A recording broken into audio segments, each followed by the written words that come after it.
Nate, oof, you really did something.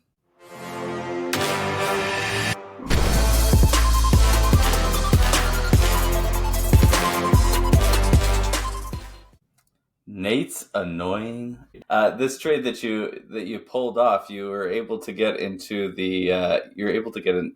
So I guess the background here, I was 1 of regular season and 2, so I have the 12th spot. He's the 11th, but through trades in the beginning, throughout the season, and after, I've got 1, 3. He had 4, and he traded his way into 2, which I can't believe the league is. They're probably going to riot that the top 2 teams from last year have 1, 2, 3, 4. But now you're set up in a pretty good spot, and you jumped 1 ahead of me, and now I'm really upset that. Yeah. But at the same time, I don't know who you're going to take. So why don't you break down the trade that you made and why you did it? Yeah, so there's a few different factors that came in here, and I did a short on this earlier in the week, so you can check that out for sure to get my initial reaction to this going through, because I was super excited. But my team is really light in depth in running back, and I'm pretty flush with wide receivers. I've got Amon-Ra St. Brown, I've got Puka Nacua, I've got Jordan Addison, I had DK Metcalf and Jalen Waddle, so a lot of different pieces out there, and I have, as Arlen said, the pick, so high potential is going to get more wide receivers there. So I was able to put this trade together with someone else in the league where I'm giving away DK Metcalf, I'm giving away Jalen Waddle, trading away the 2.09 for this year, to get back Brian Robinson for that depth piece I'm looking for running back, get that 102, that coveted spot that is picking 1 ahead of one of Arlen's pieces here. That was probably the main driver. I was about to ask you if that's if you would have made that trade otherwise, or if that's what pushed it over the edge. It was definitely icing on the cake for how this draft played out. I mean, how this trade played out.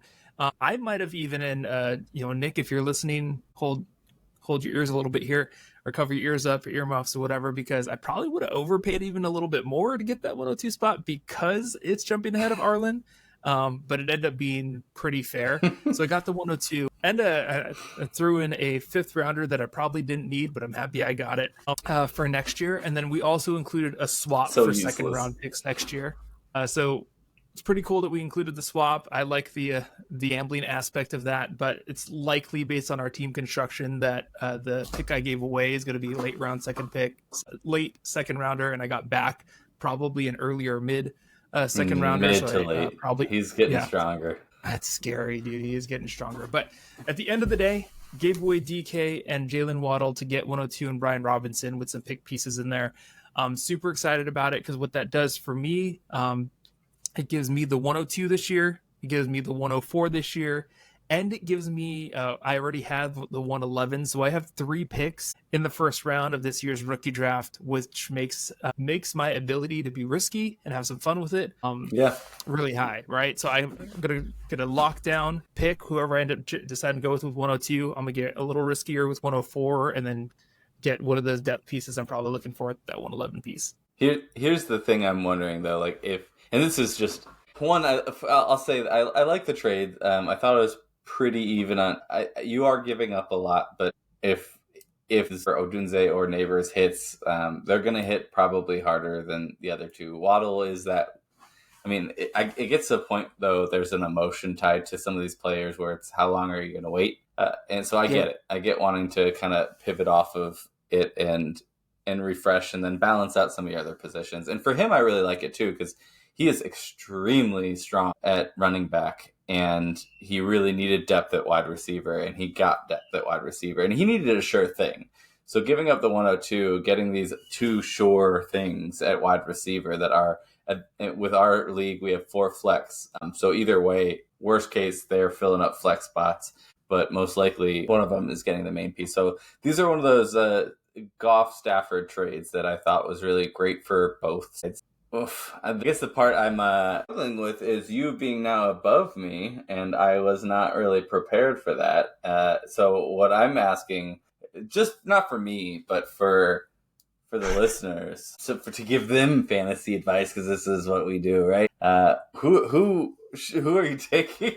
Who are you taking at 102? I think and we could talk about this, and people have heard this ad nauseum at this point about number 1 overall. in a one quarterback league is going to be Marvin Harrison. There's no question about that. If Arlen doesn't grab Harrison, I'm going to question everything that I know to be true about how Arlen thinks about fantasy football. But so for me at the 2 spot, I almost feel like it's Bowers, isn't it? I'm really helping you out. I feel like I'm helping you. I know. At 3 because I'm removing the decision because right now I think Neighbors and Odunze are so tight. Some days I feel like Odunze is gonna be the one that wins out long term. He's just gonna be locked in with Caleb Williams, Keenan Allen. As much as I love my boy Keenan, he's eventually gonna age down. He's already getting injured all the time.